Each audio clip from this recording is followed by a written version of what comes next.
வணக்கம் நண்பர்களே. பொன் ராதாகிருஷ்ணன் சொல்லியிருக்காப்புல, தமிழகத்தில் கலவரம் வெடிக்கும் சொல்லிட்டு. என்ன கலவரம் தெரில, எனக்கு தெரிஞ்சு ஜாதி கலவரமாக தான் இருக்கும். எப்படின்னா, இப்போ ஏற்கனவே இந்த ஜாதி கட்சி தலைவர்களோட சிலையெல்லாம் உடைச்சிக்கிட்டு இருக்காங்க. அப்போ இந்த ஜாதிக்காரன் அந்த ஜாதிக்கார அவங்கள உடைச்சிட்டான் அப்படின்னு சொல்லிட்டு 2 பேருக்குள்ளேயுமே அப்படி ஒரு போராட்டம் நடந்துகிட்டு இருக்கோம். இந்த மாதிரி ஜாதி கலவரத்தை தூண்டி விடுறதுக்கு ஐடியா பண்ணிட்டாரு ஐயா. அதான் பிஜேபி தான், RSS தான் நிறையா இருக்குதே. அவங்களுக்கெல்லாம் சொன்னா ஆள் வராமையா போயிடுவாங்க. அந்த மாதிரி போராட்டம் பண்றதுக்கு நிறைய பேர் இருக்காங்க. ஆனா சிந்திக்கணும் மக்களை, இந்த இடத்துல தான் நம்ம சிந்திக்கணும். ஏன்னா எந்த ஒரு பிரச்சனையிலையும், இப்போ ஜல்லிக்கட்டுலையும் சரி, இப்போ கதிராமங்கலத்திலையும் சரி, நெடுவாசல்லையும் சரி, எல்லாத்தையுமே நம்ம ஒற்றுமையா தான் போராடிக்கிட்டு இருக்கோம் இது வரைக்கும். ஜாதி மதம் பார்க்காம, இனம் பார்க்காம. ஆனா இந்த ஒரு விஷயத்துல எந்த விஷயத்துல அவங்களை பிரிக்கலாம்னா, ஈஸியா பிரிக்கலாம்னா இந்த ஜாதி மட்டும்தான். அந்த ஜாதியில மட்டும்தான் பிரிக்க முடியும். அதனால பக்கா பிளான் பண்ணி போட்டானுங்க பிஜேபி. மக்களே உஷாரு.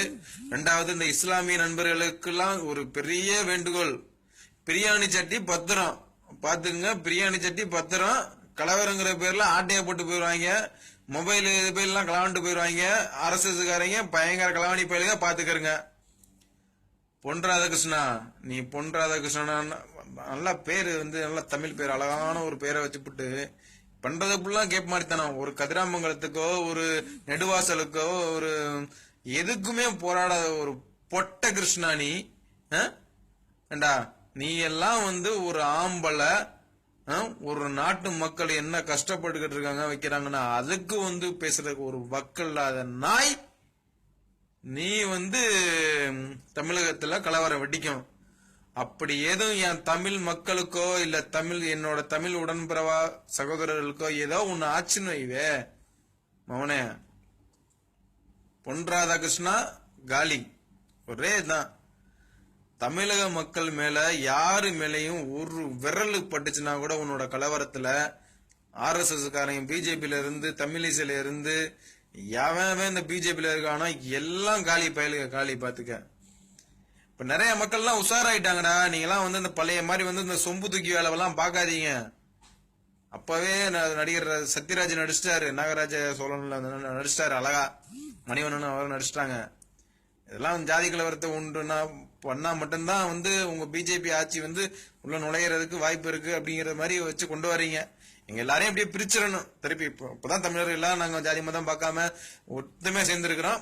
அதை நீ பிரிக்கணும். இப்ப பொன் ராதாகிருஷ்ணா, உனக்கு அவ்வளவுதான் வாணிங்க. இதுக்கு மேல தமிழர்களையோ இல்ல தமிழர் சார்ந்த தமிழருக்கு முதல்ல மதிப்பு கொடுக்கலன்னா பொத்திக்கிட்டு பேசாம இரு.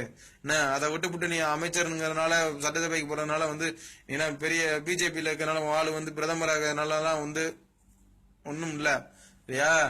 முடிஞ்ச அளவுக்கு தமிழர்களே நம்ம எல்லாரும் ஒற்றுமையா இருக்கணும். இதுதான் நமக்கு ஒரு முக்கிய கட்டம். நம்ம எல்லாரும் ஒற்றுமையா இருக்கணும். இந்த நேரத்துல நம்ம ஒற்றுமையா இல்லைன்னா கண்டிப்பா தமிழ்நாடே அழிஞ்சிரும். ஏற்கனவே கதிராமங்கலத்துல உள்ள ஹைட்ரோ கார்பன், மீத்தேன் எல்லாம் எடுத்துக்கிட்டு இருக்கானுங்க. ஆயில போட்டு குடிக்கிற தண்ணியில இருந்து, ஆயில இருந்து, பெட்ரோல் இருந்து எல்லாம் கலப்படமா குடிச்சுக்கிட்டு இருக்காங்க.